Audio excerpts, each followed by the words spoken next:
talk about incremental model development. So perhaps if there's one thing that I'd like the teams in this class who are thinking about projects, whether at individual level or team level, to remember, it's this principle that models should be built incrementally. Those from computer science background, where have you seen elsewhere? In what other course have you seen people advocate incremental building of a system? Okay, 270. Other places? Pretty much every computer science course. Okay, so good. Well, that's a good sign. Some of you may even have had the questionable fortune of having seen me strut before you in a different course, uttering words of encouragement towards incremental. The idea here is, folks, that if we build things in a step-by-step process, we accord ourselves with a wide variety of benefits. And those benefits perhaps don't need to be greatly elaborated to this audience, but it's important to convey that the benefits are of a wide variety of sorts. There are benefits to you as a model builder, there's benefits to the stakeholder, and there's benefits to confidence that you're going to be able to actually get something out of a process within some defined amount of time, such as a semester for a project, okay? Of course, project. So the idea here is, just like you build up a program in an incremental step-by-step fashion, you build up a simulation model. And with each iteration, the model is modified in some small fashion, and you learn from it at some level. Sometimes you learn because you run the model and you see something new. And because you made this model change so small before running it, you have a sense of where that new behavior came from, right? Very importantly, you're going to have a much clearer sense about what you changed, what specific things were changed there. So if this is a behavior that you think may be a bug, like maybe there's a null pointer exception that pops up, you can go more quickly find where it is. But in these dynamic models, these simulation models, we often see things that surprise us, or that we didn't anticipate. Maybe post hoc we could look back and say, yeah, I should have expected that. But chances are, before you ran it, you didn't quite understand what it would look like, what exactly would happen. Sometimes you're very surprised to see the behavior. And this presents an issue. Presents an issue because when you see something surprising, you don't know, is this a bug or is it a feature? Is this a bug in the sense that there's some problem here, some stupid little thing which is causing this weird behavior? Or is that weird behavior a result of what we called emergence last time? Something that almost by definition is surprising. Something that's a result of overall model operation. We didn't anticipate it because we couldn't boil it down to any one piece of the system. But it was a result of overall system behavior that transcended any one piece, and it surprises us. I've had lots of cases of both of those. But if you're not getting regularly surprised by your model at some level, at least being a little bit surprised, you know, it may be that you're not pushing it quite hard enough. So the idea here is within each step of the model, we dock it against previous versions of the model. We make sure that it reproduces, that it can reproduce the previous version where possible. Maybe we add a feature in, and then we set that feature so that it's basically the same as it was before, without the feature being implemented as no effect or something. We see if the model still works fine. Does it still do what it did earlier? Okay, great. We haven't, that's a sanity check, right? We haven't messed anything too far up. And now we enable this new feature. And now we see the difference. Oh, so that's the difference this new feature makes. Okay, if it is a bug, it lets you more quickly know where it is, because you know exactly what changed, right? One thing. So you can go and you can scrutinize that one thing. Imagine if you only do this once a month, and you had 30 things that have occurred in that month, one per day. More likely more than that. You know, where to start, right? It's behavior, where does it come from? Here you have some sense. hey, if it's not a bug, if it's some unexpected emergent behavior, you have a much clearer sense of where that's coming from, like what factors were involved, because you only saw it now when you made this one change. You only saw it when you considered mobility patterns, and you hadn't seen it previously. You only saw it when you added this parameter in to let people age, you know, and to have an open population where people are born and die. That's when you saw this interesting behavior. So you have a better sense of what it is that underlies this behavior, where it comes from. A better chance of explaining the behavior. Remember the generative perspective. Can anyone articulate it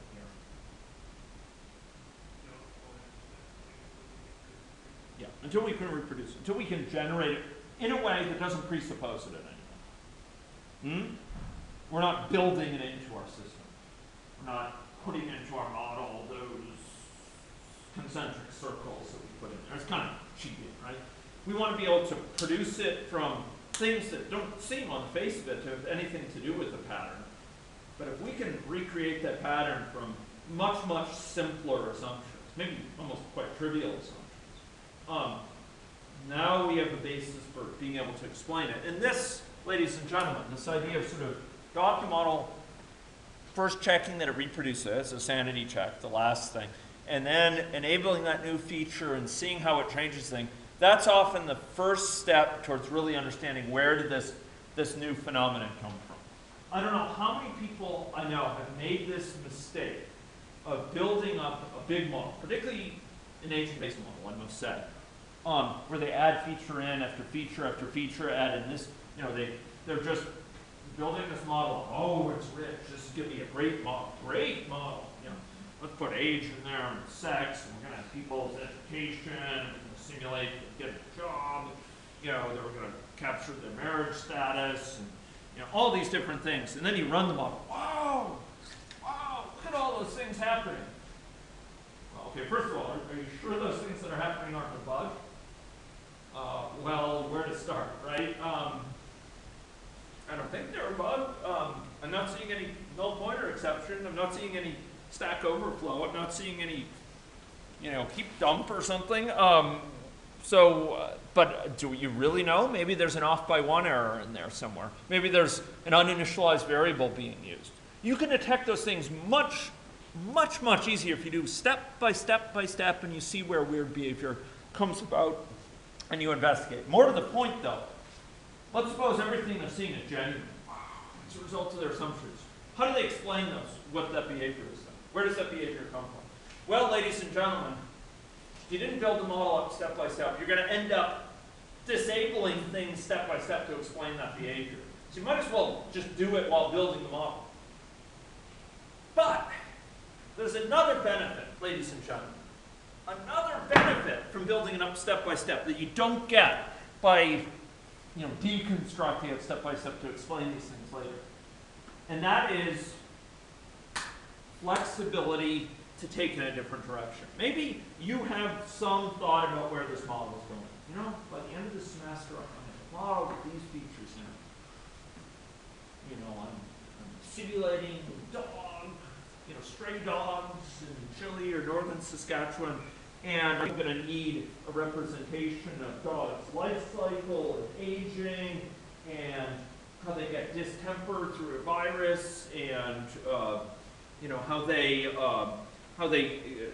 female dogs go into estrus, and other dogs chase after them, and I'm going to have to simulate dog fights, and then maybe you find on the third revision of the model or the second revision of the model something really interesting that turns out to be worthy of a paper all unto itself, and that takes you in a different direction. You learn from the modeling process, and that may take you a very different direction because you learned something you didn't know when you were first formulating the model. So rather than formulating a grand model and just working towards it, that's the worst thing. You work towards something and you don't run it, and then you get it again, you don't even understand what you get or if it's legitimate.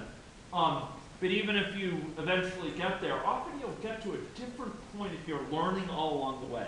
So these models, building up incrementally, ladies and gentlemen, allows us to learn in the process and to shape that modeling process through learning. shape what we add in next based on what our observations. And if you're working with a stakeholder, often they'll say, wow, that's very interesting. Let's look at this other thing instead. I would have I didn't know about this thing. If I had known about this new thing you found, I would have recommended we do something different originally. But this is what I want to do. So we go through that sort of exercise periodically. You build it up incrementally, and you end up in a different place. And, ladies and gentlemen, and this is key for your project, wherever you stop, at least you've gotten somewhere. If you're shooting for the great big final model out there on the horizon with all these pieces, you might not get there by March, April. Might not get there by summer. Might not get there by fall. But maybe that's not where you want to go in the first place. Maybe you want to learn along the way. And more to the point, though, however far you get, if you're doing it incrementally, you've got something. You've got something you've learned from along the way, right? So this value of incrementally building up a model is absolutely central. And it may mean going through 30 model revisions this semester for those doing projects. Little bits added, examination of it, learning all along the way, and wherever you have to stop, you got something. Okay. So, these incremental versions can often be presented to system stakeholders, can be presented to someone and say, for feedback, right? And they produce insight. And that insight informs that next step. So I listed here, if it needed any more elaboration, a bunch of lists of incremental development. Pardon me, because I noticed that there's a lot of traffic, people coming in and out. Can you folks remotely hear me? Maybe you could type in the chat window. Can you hear me now? Okay, good. Reassuring. So here's some benefits of incremental development. You have better understanding of where these patterns emerge, interaction, faster ability to diagnose bugs. That's one of the things we talk a lot about in software development, of course. Flexibility to change direction based on learning. Capacity to secure feedback from stakeholders as to what's important and to explain things. Greater clarity and prioritization, sort of what to do next. More effective time boxing. You have something by that end time. And enhance stakeholder confidence. If you go off and you tell that person, I did a model, straight notes for you, I'm going to deliver it to you next December, how are they going to know that you're actually doing something useful? You involve them in the process, and they develop confidence, they develop enthusiasm, excitement even, and they're contributing to the learning that's going on. They're contributing to informing what's the next step. And improve morale often on your part. Okay, so those are some benefits of incremental development. If there's one thing to apply in your processes, in your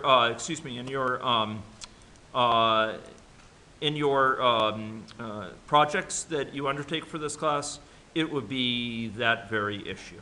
Now, my recorder here is exhibiting dysfunction, so pardon me for a minute. I don't want to lose those comments. Oh my goodness, it's. That's discouraging. Let me pull up my backup system here and record my voice. I think still recording, but it's proving coy. Okay, let's continue on. We'll have to nuggetize later. Okay, so I want to talk about a couple other components, and they concentrate, ladies and gentlemen, on this issue of problem conceptualization, okay? So it's this issue of scoping our model. Oh gosh, okay, it breaks up occasionally, phew. So problem conceptualization, how do we scope the model? How do we know what we're trying to do with the model and what we need to do with it, okay? So I noted that George Box, the famous statistician, once said, all models are wrong, but some are useful. Right? And that's true with maps. Right? All maps are in some sense, you could think of them as wrong. I don't think that's a particularly useful thing to talk about. An abstraction as being wrong. An abstraction by nature hides details. Those of you who are in computer science may find it interesting that quite a few people out there, including myself incidentally, would argue that perhaps what most distinguishes computer science as a discipline is it's really different. It's a science of abstraction. How do we create abstractions of the world? Our IT systems. You go and you build an IT systems for students at the university. It's abstract. It keeps abstractions of student details, right? It doesn't keep all sorts of details. It isn't recording when you get your haircut, hopefully, and you know what color your hair is and all this. It hides certain details and exposes others. And so it is with models. Some models are useful, and attempts at proper representation are not part of it. It's very useful to keep this in mind. Now, this is more of an issue when involved in different ways for each type of approach we'll be talking about. The system dynamics model, we have a smaller vocabulary. Can anyone here tell me, has anyone here seen enough of system dynamics where you could tell me what the main two things are in the vocabulary, as it were, the noun and the verb of the system dynamics, as it were? There's one noun and now one verb. That's an exaggeration, but it's not too much of an exaggeration. One noun and one verb. What's the noun and what's the verb? Anyone?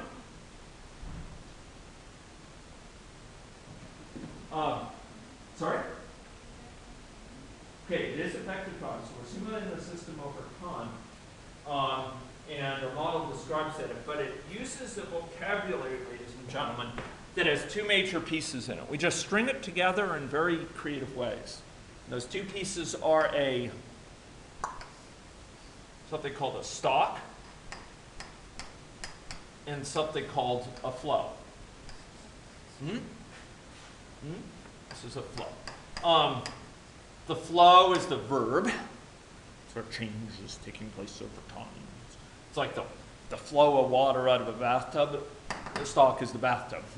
We're a smaller vocabulary. We build models out of these pieces.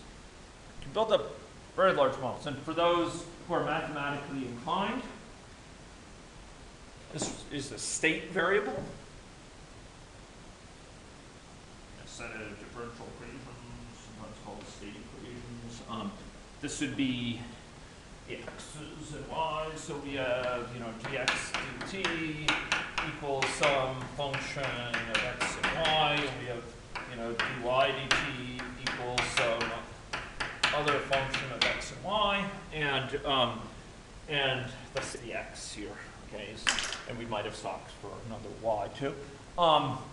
So really it maps to that, although this is behind the scenes. We build up these models graphically with stocks and flows, okay? The smaller vocabulary here, the fact we're building up through stocks and flows and sort of some things that are basically shorthand for formulas involving them, this provides practical limits as to how much detail we can put in. We can actually expand things to some detail in certain ways by separating stocks. So you have one stock for males, one stock for females, but it gets very awkward to represent much detail. And so often the danger here is less in trying to represent more detail. It's more in how broad we make this model. How many types of things do we try to factor into the model? Are we capturing effects of the economy or the weather, or capturing effects of people's changing risk perception across the population? Based modeling, we can put a huge amount of detail in, a huge amount of detail.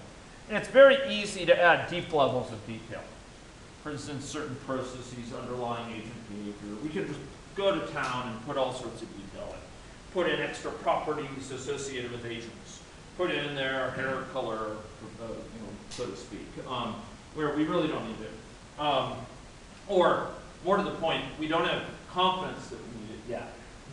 And yet we throw it in speculatively. And there's a real danger there. So, we can really go to town with an age-based model on detail as well as breadth. The issue here, ladies and gentlemen, is opportunity cost. What's an opportunity cost? Can anyone tell me? If we were to assign a value, it's not necessarily monetary, but just a value in doing something versus not doing something. Something involves not doing something else. Yeah. It's the value of doing that thing. Good. So I don't know, how many people here take Latin?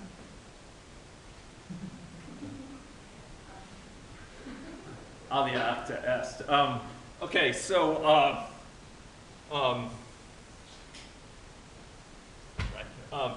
dulce et decorum est pro patria more, no? Yeah, yeah, exactly. Good, good. I'm no Latin scholar, but the word decide, does anyone want to be able to parse that etymologically?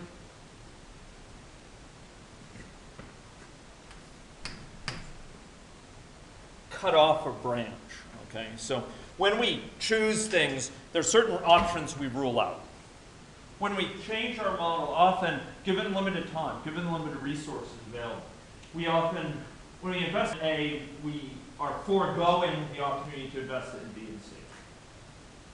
We've given up that opportunity by investing in A. And so here we're dealing with the issue of kind of optimizing where do we spend our time. And if we go and we change our agent-based model to add aspects that are kind of little related, that don't have a really plausible case, a really strong case of needing to be in the model, we may be shortchanging ourselves by not have taken that time and put it into some other area, which has more direct relevance. And often we learn what is relevant, ladies and gentlemen, through experimentation with the model. We do systematic sensitivity analysis, for example. See, if we were to add this in, how much of a difference would it make? And we can do that in these models. So you want to be very careful about adding things in because it may prevent you from investigating other phenomena. It may infer insight. It may push off how long it is till you secure some insight that you're looking for from this model. It may prevent insight of certain sorts. So, you know, given the opportunity costs involved, given the fact we have limited time, describing this in your model may mean realistically you're not going to be able to describe that. You want to be judicious in what you choose to put in. We can't put everything in, and there's no use trying. I've heard of some professional modeling projects which have failed precisely because they tried to build a model of the immune system, build the model of the immune system more.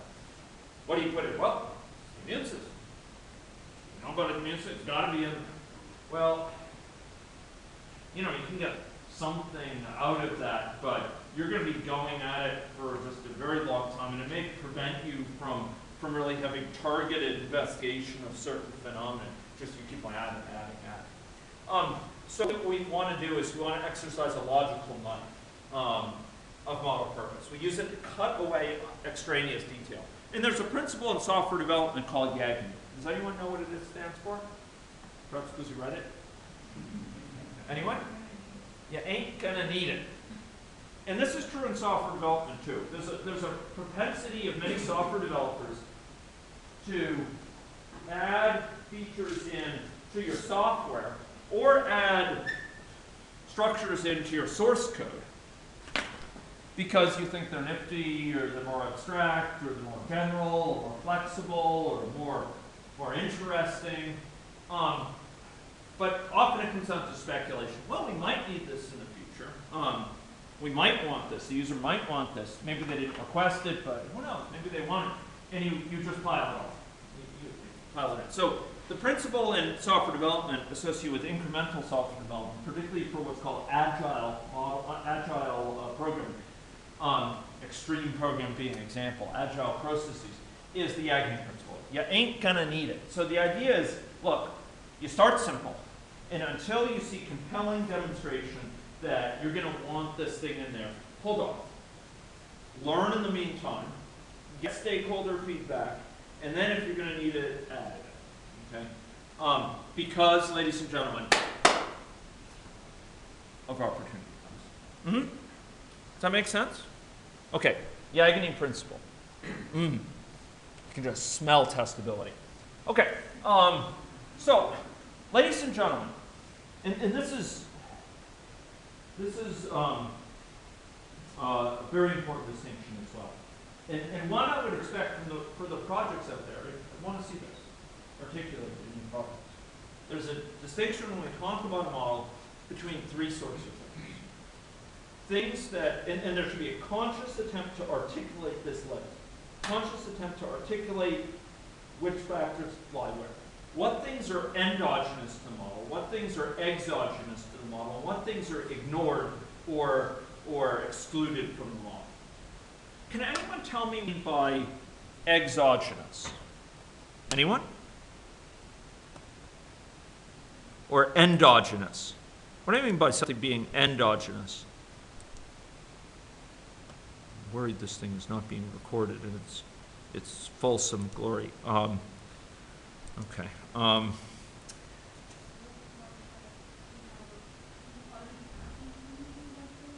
Okay. So there is information we have about these things, and in fact, both endogenous and exogenous we included. What the distinction is here, and this is not a distinction you will find in the same way, for example, for statistical models. When we have, so these models that we have with simulations, for different audiences, I'll try to use different words.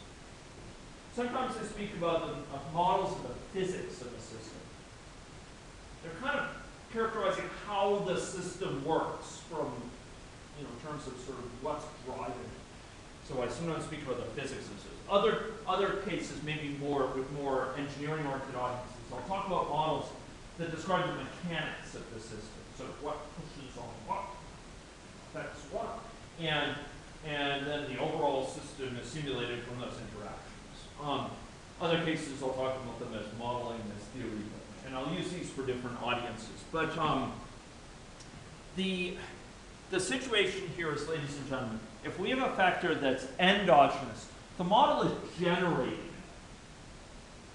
Let me say that again. With an endogenous type of phenomenon, this is a distinction for a particular model. When we say a variable or a certain factor is endogenous with respect to this model, what it means, ladies and gentlemen, is that the model is generating, it's giving rise to it automatically. It's not it's not something which is just presupposed into the model. It's not something which is hard-coded into the model. It's not something which is a fixed assumption about the model. It's something the model gives rise to. So we could imagine, for example, one model where we have mobility of agents occurring. Agents. Let me see if I can restate this. Right. Trying to find a nice right. Okay. So suppose we have one model where we say people have a certain amount of contacts, number of contacts with other people per unit time. Okay.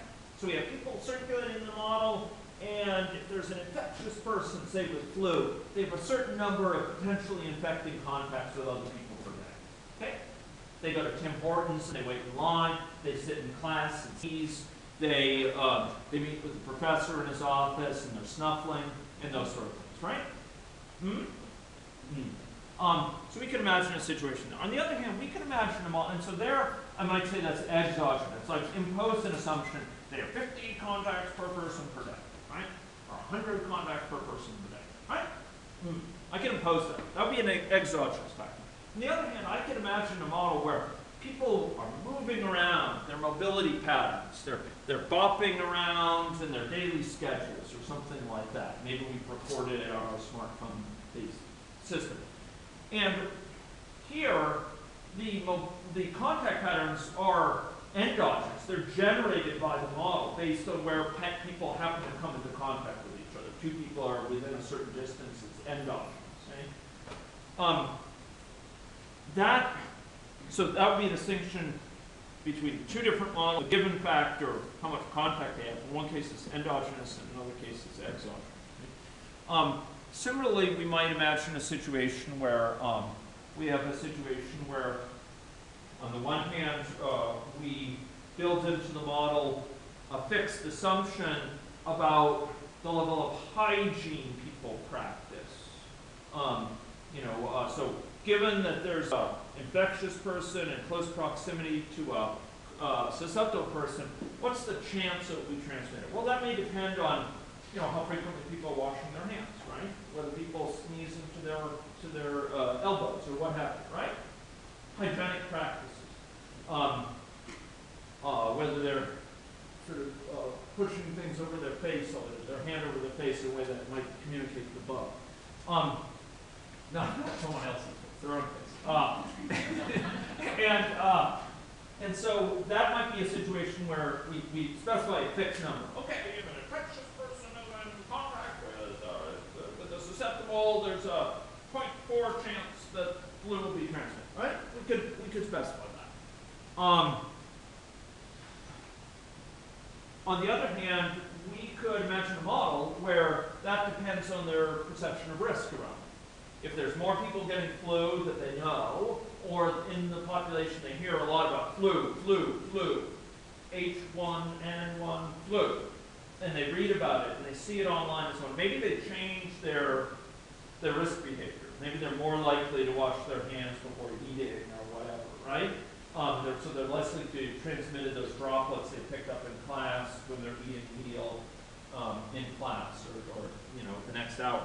So that might change the behavior, in which case that's an endogenous thing. Something that was exogenous, we gave a fixed number, 0.4. Now it's something that's calculated by the model. So endogenous things are things that are calculated by the model. We can think of them. And exogenous things are specified as fixed things. Maybe we have fixed mortality rates in our model, or maybe those things result from the model. Maybe in a simulation of Saskatoon traffic, the road network is, the sort of connectivity of the roads is fixed. How many cars can go from road A to road B or can flow along road A? And on the other hand, we might have a model where it's endogenous, that the rate at which cars can flow along a given road depends on whether there's been an accident, which depends on traffic volume, and therefore it's a result of the simulation. So endogenous things whose dynamics are calculated. Exogenous things are things that are included in the model. They are included in model consideration. The model takes them into account. It takes the hygienic practices into account. It's just a fixed assumption. It's fixed before the model run. It's fixed in a time series, or it's given a constant. It's fixed in some way.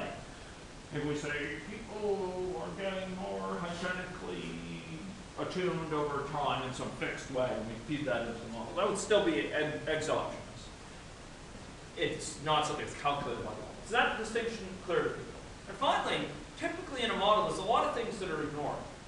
But ladies and gentlemen, the goal here is to be explicit, to be conscious about what's ignored. So when you're describing this for a given model, you're describing for this version of the model what's endogenous, what's exogenous, what's ignored. You want to be explicitly articulating that. Oh, this thing we're going to ignore for now. We're going to ignore risk behavior, and it's going to be captured, and the chance of the contact rate is going to be captured exogenous. We're going to be ignoring people's risk perception. We're going to be ignoring factors associated with mobility changes or what have you. We're going to assume that people have the same contact patterns that they do typically. And it's good to list these out. And over time, guess what? As your model evolves incrementally, version to version to version, things are going to migrate. Sometimes things that were here exogenous become endogenous. You're going to want to say, oh, let's try if we try to produce this, or we try to explain this by generating it. Or maybe things that were ignored are moved to an exogenous. We now represent them, but we just represent them in some fixed way. So a lot of the art of modeling effectively is thinking about this distinction. What's the case now for your model? And what are you going to do next? What are you going to change here amongst this? So for every project in this course, 394 or 858, I'd like to see this division. See the comments. Now, why would you include endogenously?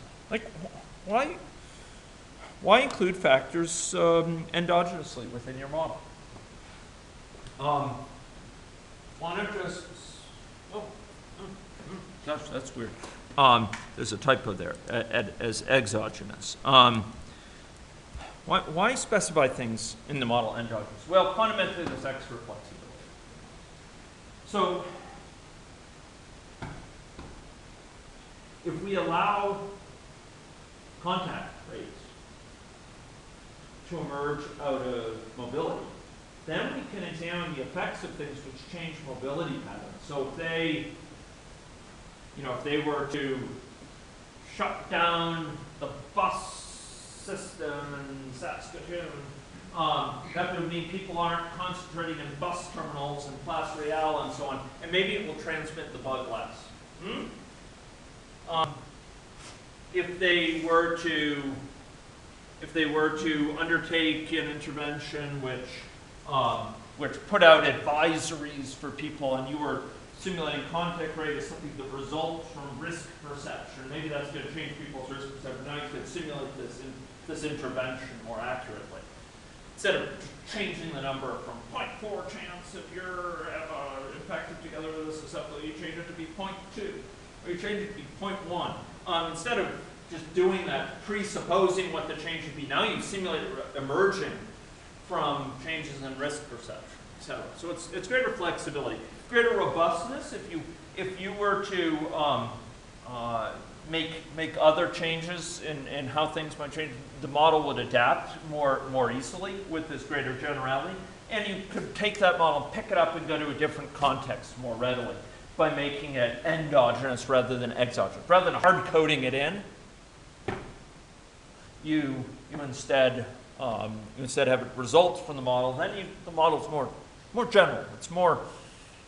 It's more basic and can be translated to a new context. On the other hand, supporting greater detail requires more data, more understanding, but it does allow models to have value. So there's a real trade-off there. So I could talk about, for example, models smoking. So smoking behavior. I mean, it's well known that there are certain patterns in smoking behavior. People tend to start smoking in Canadian and U.S. culture, typically in their mid to late teens, although there's some that 11 or 12 are starting to smoke, and some in early teens. And we know that the rates that people smoke are different for different groups. So if you look at for example, First Nations and non-First Nations, there's difference. If you look at Hispanic in the U.S. versus blacks versus whites, there's differences there. And so we could imagine a model where we hard code uptake rates. We just say people of a certain type have these rates. On the other hand, we could make those uptake rates be based on prevalence. So they're more likely to start smoking if other people of their age group are smoking. So they're more likely to start puffing away if they see other people that they know. Or maybe we have it depend on some sort of preferences. So they get some peer pressure, then they have some risk aversion. And so they're based on some personal characteristics, not just based on the overall fraction, but it's based on their particular friends and how they balance peer pressure with aspects of warnings that come out and so on. Etc. So we could have a model which goes anywhere from very simple with hard-coded rates to more complex down here. Those more complex models would hopefully be consistent with these rates in the current situation, but it will allow us to change certain things. It would allow us to say if we had an anti-smoking initiative of such and such a sort, if we raised taxes on tobacco, how would it affect smoking? In a way that we just hard-coded the rates. Well, what could we do? All we could do is change the hard-coded rates. It doesn't tell us what the result will be. We'd be presupposing the result in a way in terms of uptake rates. Okay. Similarly, I'd mentioned mixing behavior between individuals. We could hard code rates of mixing. I see 50 other people to whom I could transmit flu, per day. By the way, that's my own. I got a flu shot. Thank you. So don't worry about that. But if you see sniffle, move a row back next time. So we could imagine putting it as a hard-coded rate, or we could make it dependent on risk perception, we could make it dependent on mobility, etc. So the models we'll be talking about, you'll see that some of them assume very fixed patterns for mixing. It's very simple to build a model like that. We might have other models that assume preference.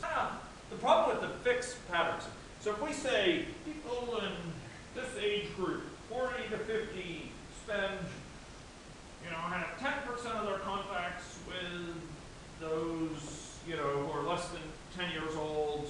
They have 20% of their contacts with those between 10 and 20 years old. They have 60% of their contacts between those between 20 and 30 or what have you. I could specify the fraction of my contacts that occur. But the problem is that if now I get a change in my social composition differently, if our intervention changes sort of the number of people in the model of different age categories, we can't really simulate it. It's hard-coded. It's fixed. It's built into the model. It's hardwired. We can use any number of different words for it. On the other hand, ladies and gentlemen, we could specify a preference matrix. I prefer to meet with people who are kind of like this, but how many people I actually meet will depend on how many people are around, as well as my preferences. So I kind of like assorting with people of a certain type, but if there's very few of those people around, I'm going to spend a fairly small fraction of my time with them. So here it's kind of based on preferences as well as consideration of how many people in the population. On the other hand, we could have a mobility-based model where I'm going around, I'm moving around per my duties. I come to class and I give lectures and cause some people to sleep and all sorts of things. And these mobility-based methods might bring me into contact with other people. Contact into people who are both awake and asleep. And in that case, we might be able to simulate the impact of interventions which affect mind, for example. Things which say, stay home because flu is circulating so much.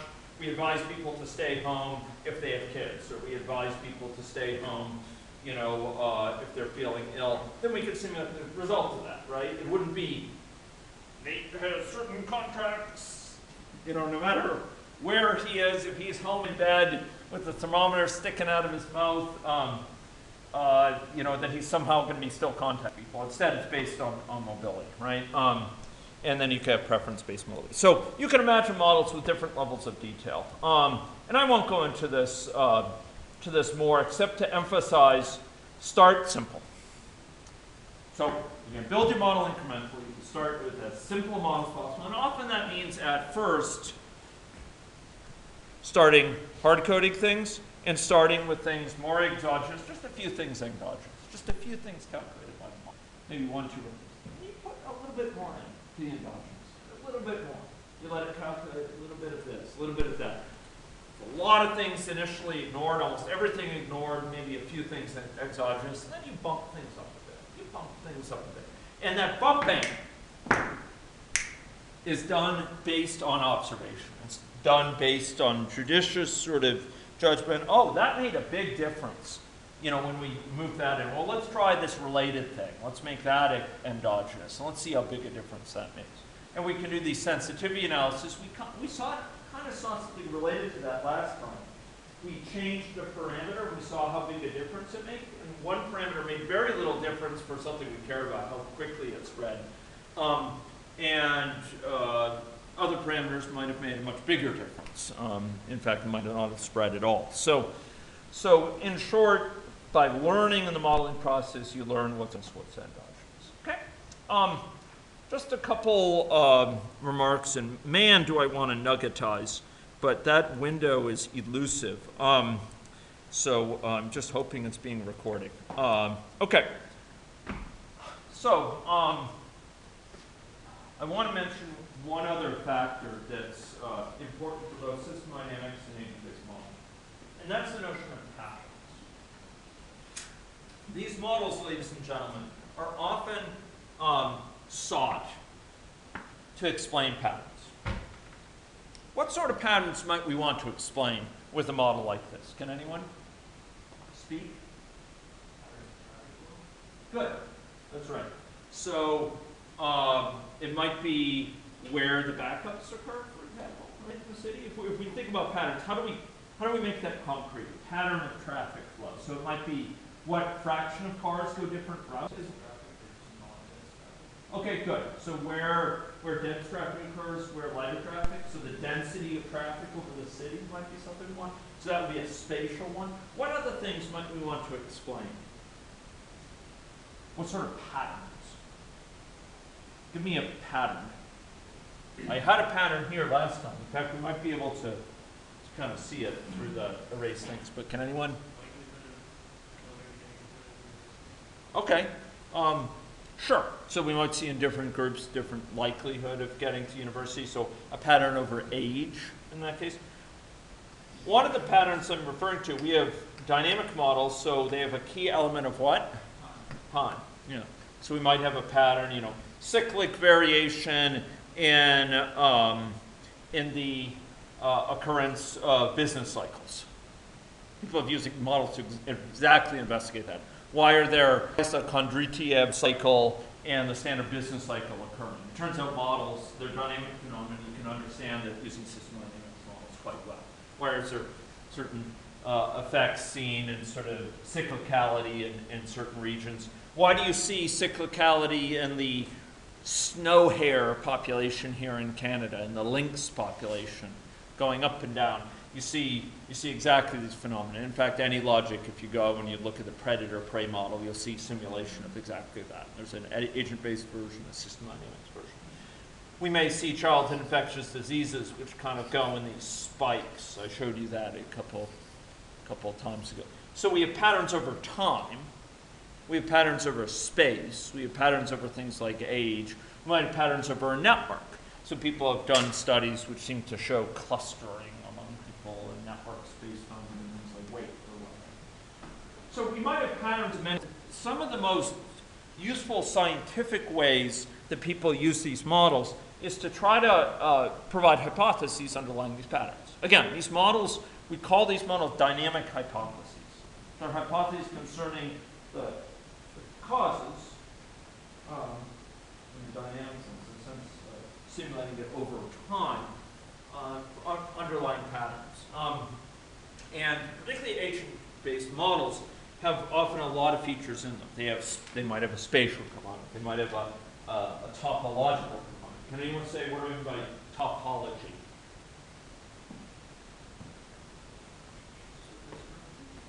Okay, in this case I'm talking about, so it has to do, surfaces relate to topology, although we have a lot of geometric issues, but they have to do with topology in the sense of connectivity, and that's really what we're talking about. Connectivity. So where does connectivity come in the context of networks? Is one big area where we'll be simulating with the models. So, you know, we could talk about phenomena over networks, and often we'll have data related to these things, and the model will be used to explain it. So we seek a model that stays true to those patterns. And there's this whole notion, and it's been articulated in no less than the top or second to top journal, science journal called Science. Some may have heard of, absolutely top journal, sort of a career maker for anyone who publishes there. There's a notion of pattern-oriented modeling. And the idea is, look, we build these models and we keep them true to patterns. They help us hypothesize about patterns, and the patterns are sort of what ground the model. They're sort of what keep the model honest, as it were. So these are sort of stylized facts that we try to explain and to which the model needs to remain true. So sometimes these are quantitative, and sometimes they're more qualitative. So in physics, we speak about phenomenology of the situation. We see certain behavior over time that exhibit certain broad kind of behavior. And we're not trying to point predict it. You know, it would be a fool's errand, ladies and gentlemen, to try to do a point prediction of the exact distribution of wave. You know, if we were looking at the South Saskatchewan River, we might be able to describe the general height of waves and sort of characterize roughly what it looks like. But to try to predict, you know, where the top of each wave will be, the crest of each wave, would just be a fool's errand. There's no way in the world we could do that. You're not going to be able to exactly produce, you know, simulate when a gust of wind sweeps by. But you might capture rough wind speed distributions that you could expect.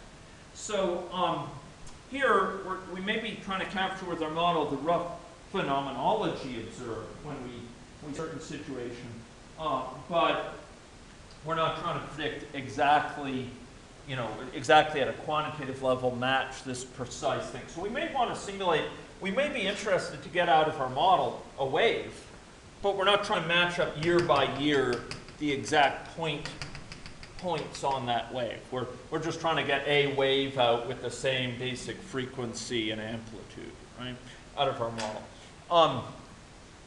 And similarly, we might, like that model last time, we might not be exactly trying to match, you know, a precise wavefront around the initial individual, but we want to be matching these kind of waves of infection that come out. And there's vagaries about exactly what the wave looks like this time based on who happened to be infected and who happened to be susceptible around it. So we try to build these models to explain patterns, okay?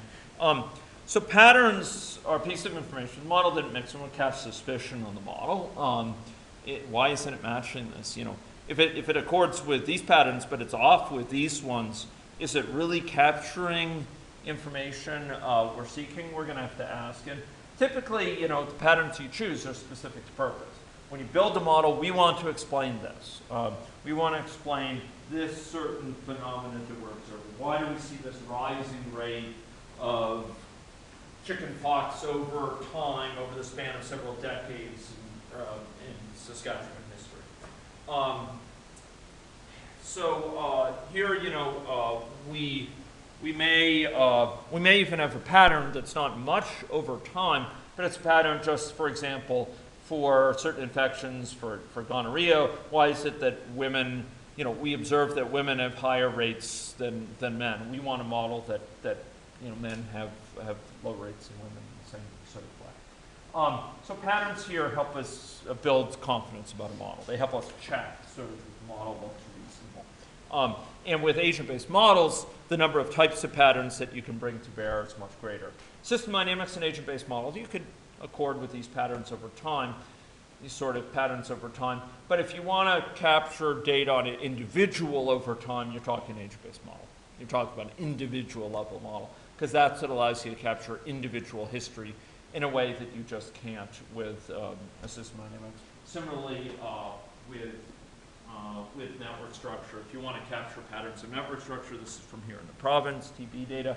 If you want to capture those sort of patterns, you'll be wanting to do so with an individual-based model where you can specify each individual and their change over time, and historic patterns like this, spatial patterns like that. And patterns with heterogeneity, often it turns out individual-based models can be much more scalable, and we'll talk about why that is.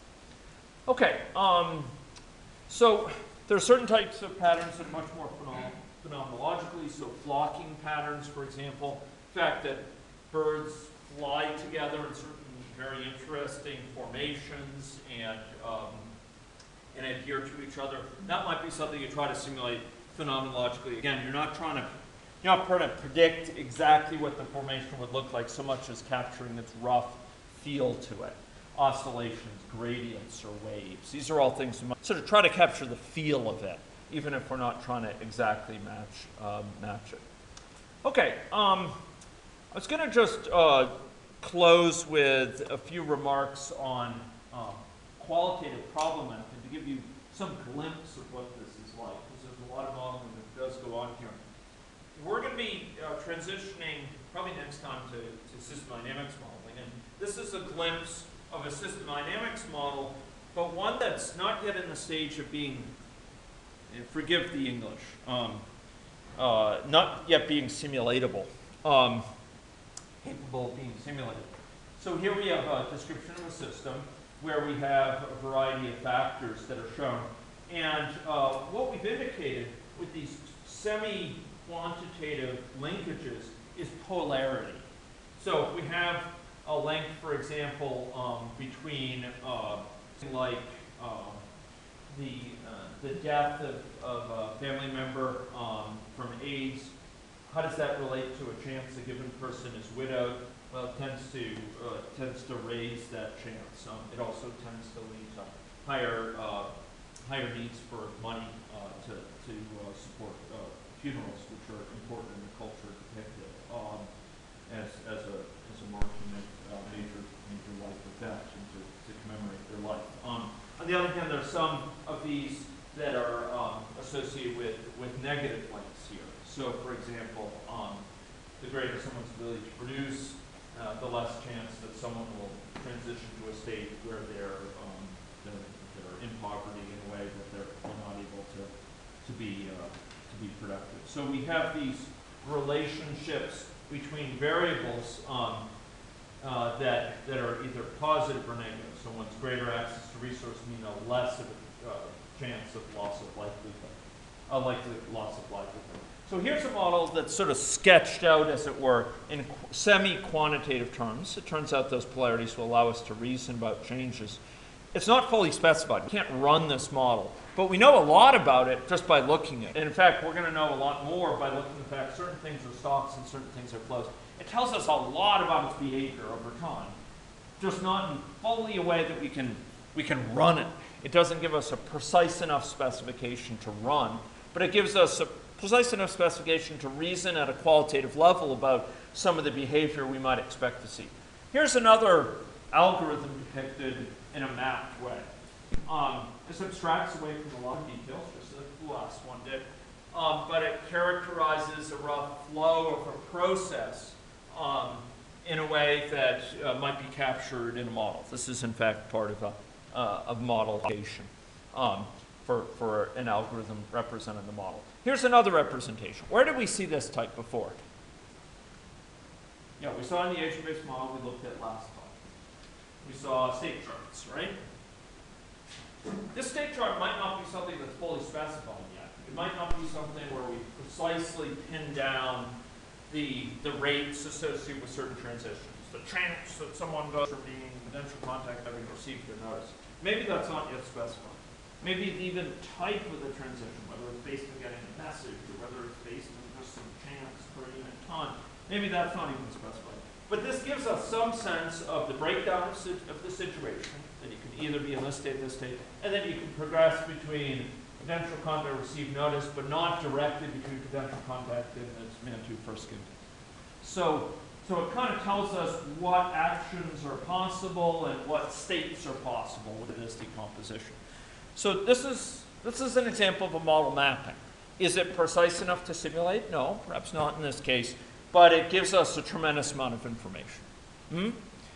Enough to sort of sketch out a model. And ladies and gentlemen, when you're thinking about models for projects, think about going through a model mapping phase. And maybe it's one you do periodically in an incremental fashion. You sort of sketch out, so how am I going to capture this effect? And maybe you sketch something like this. It's not a fully specified model yet, but you've got something to think about, some concrete thing to capture your ideas. And we can elaborate into other state diagrams, others yet, etc. You folks may have seen this with UML class diagrams, an abstraction again, right? We're mapping out the system, but we haven't fully specified it. Useful, this is a more sophisticated one in any logic, okay? And I think I'll break here, note that next stage model formulation is where we fully specify the model enough to simulate it. So, next time, I'm anticipating introducing you to system dynamic software. So please download the BenSim PLE, the personal learning edition from that website that I sent out to people, because we're going to be using it next time. And as I am wont, getting our hands dirty with some simulations. Okay? So make sure that you, if you have a laptop and want to bring it, you can do it then. Otherwise, I'll see if we can get some working laptops next time. Okay? So we can run that together on those laptops. So thanks very much.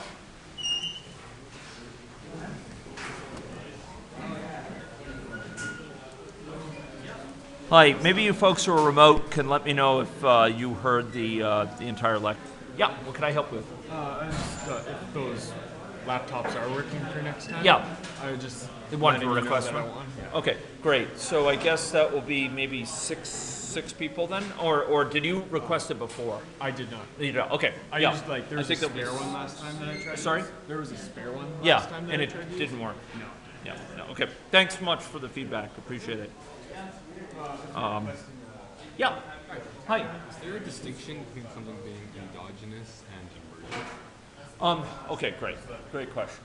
So you may have emergent Yes, there is. Okay, let me, in terms of how I directed the remarks there, I was talking about, okay, let me think about it. That's an interesting one. So this is I would say that an emergent phenomena is a subclass of endogenous, okay? Or it's a subclass of endogenous phenomena, you could say, or endogenous factors in the model. So endogenous factors are calculated by the model, but some of those factors we may have programmed rules to specify. So let me give you a trivial example, okay? So we may, in our model, let's say last time, we might have had an endogenous factor that was calculated that was the fraction of the population that was infected, right? The entire population, all that square, what fraction are infected, right? That would be endogenous. It's models generating that, right? Would we say that that's emergent?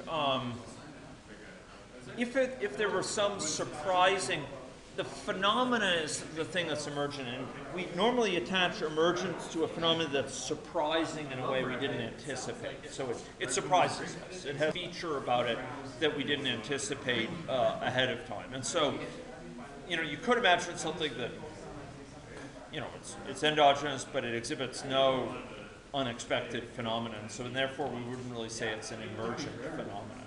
But it is endogenous. It's something the model's calculating. It's just that it's much more familiar. So I'd say it's a subclass of endogenous things, emergent phenomena, and they particularly have to do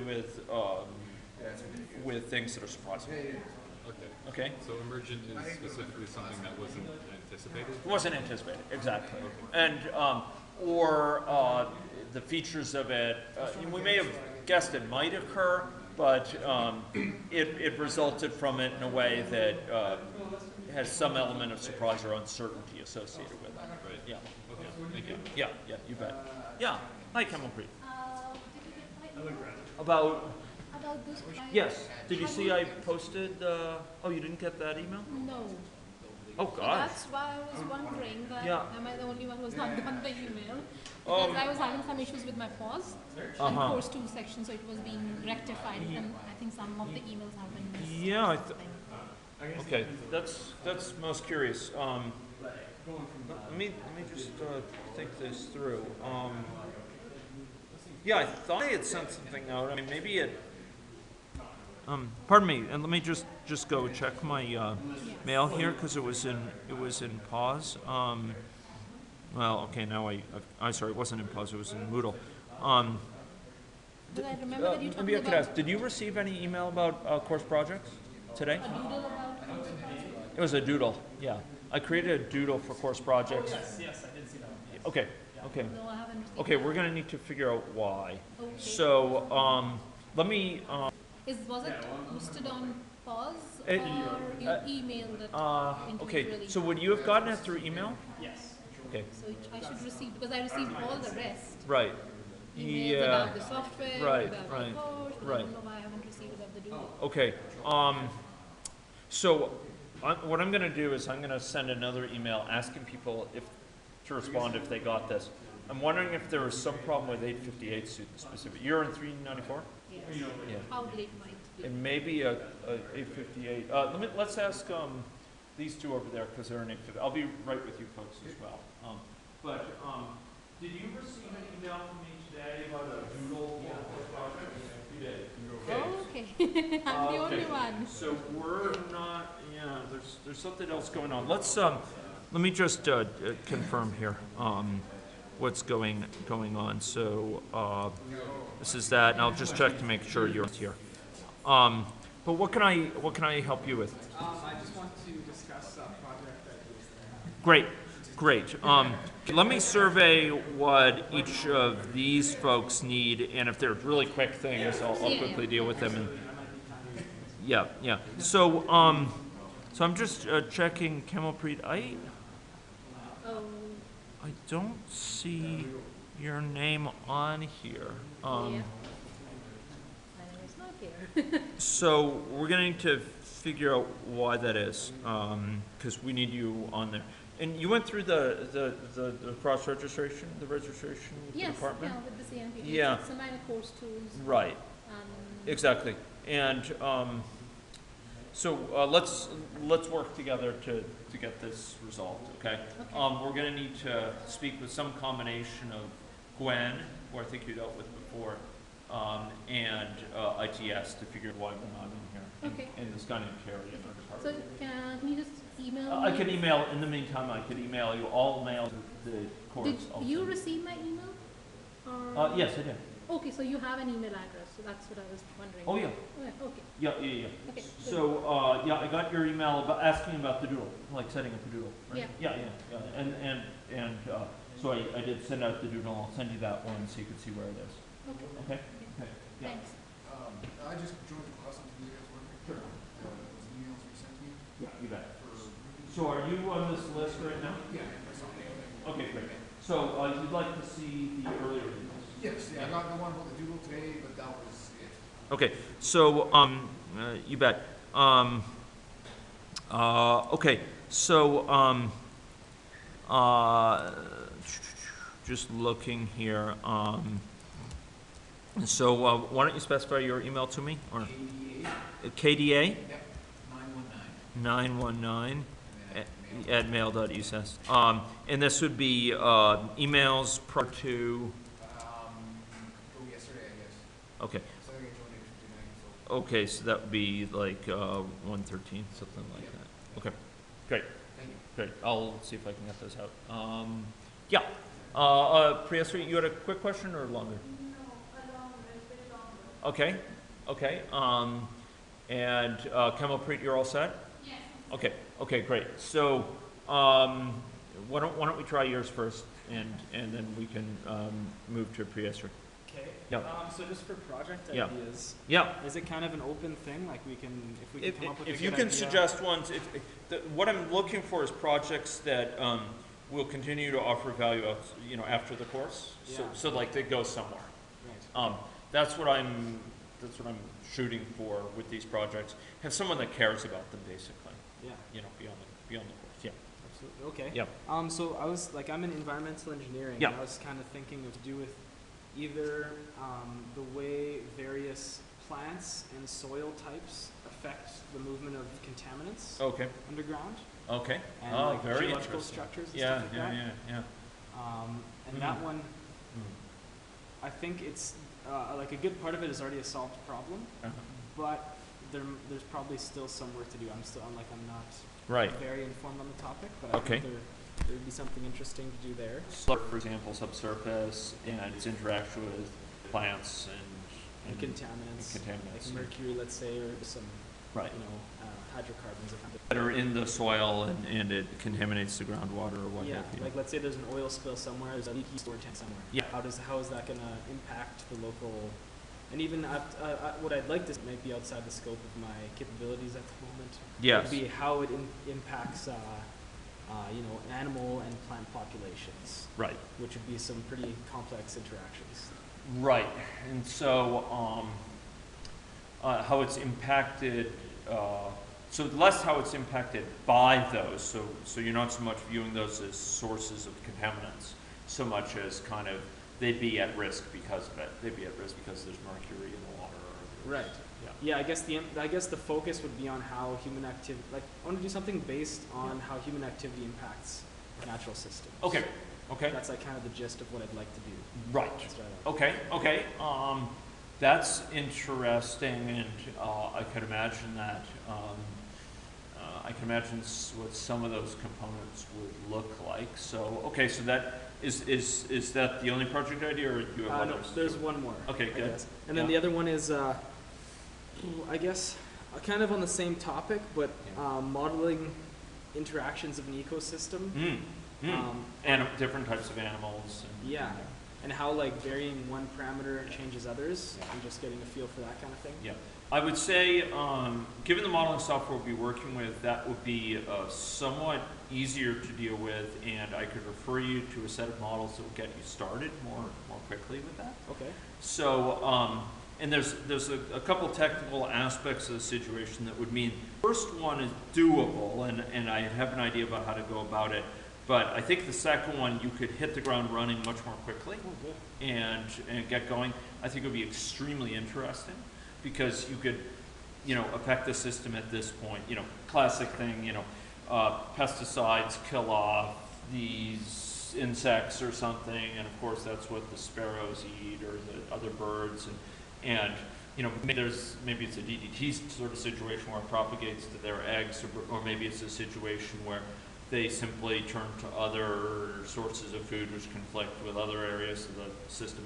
I imagine you could get pretty interesting spread of effects within that system. Absolutely. And I think there's some issues about thinking about the scope of that model and sort of what's endogenous, what's exogenous, versus you know, where you're going with it, basically. But I can imagine you, as I say, hitting the ground running quickly with that in terms of kind of interacting species. So I think there's lots of opportunity there. Okay, good. That was one I was more interested in. So Yeah. that's good to hear. Yeah, there's some really interesting cases. I may have even created this little example, which I can't remember if I actually shared with the class last term, but where we had, for example, one prey species and two predator species competing for that same prey, for example, and even that gave rise to some really interesting, even two, you know, one of each can lead to these so-called, or these psychological cycles. And it's very, very interesting stuff, and I think you could quite readily, you know, have some neat things there. So your name? Curtis. Oh, Curtis. Okay, yeah, that's right. We talked before. So let me first of all, why don't you give me your email address right now? Sure. CBT CBT 814 814. mail. Yep. Okay. And these would be ecologically oriented models. Yeah. And system, whatever. yeah, and why don't I Yeah, because I don't really have anything specific, I guess. So that's yeah. starting.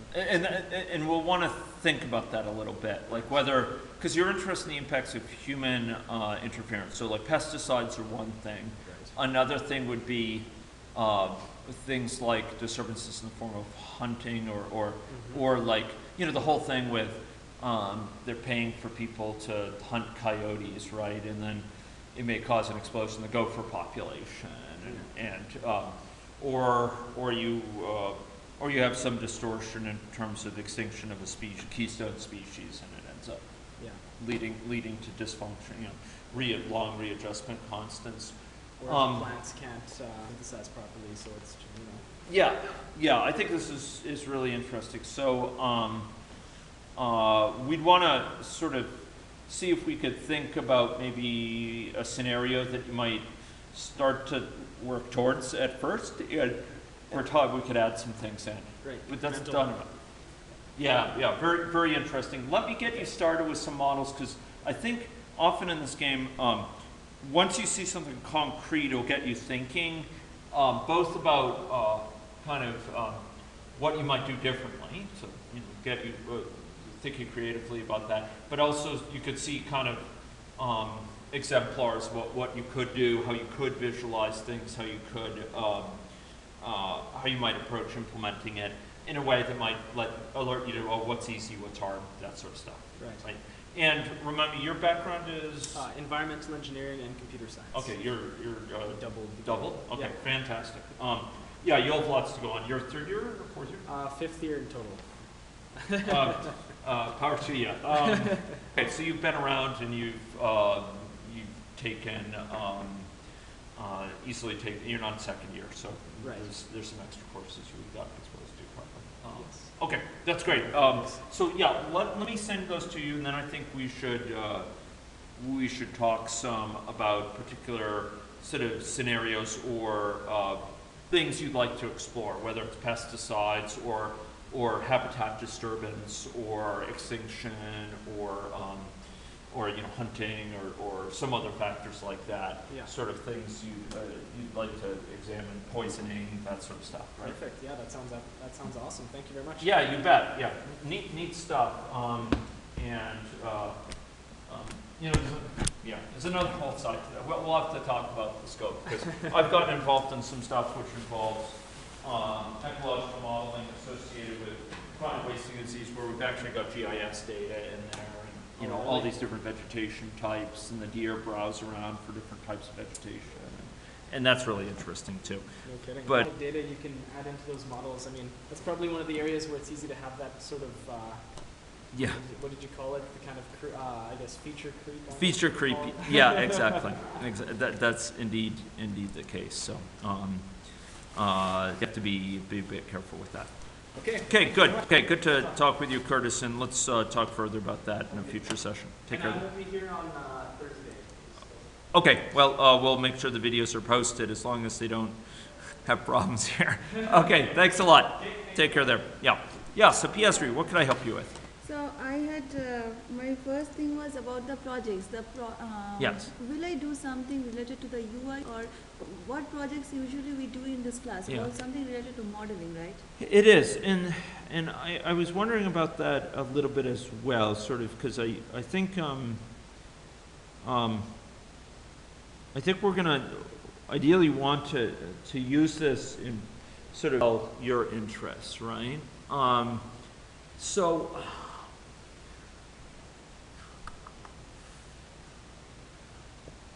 what I'm wondering is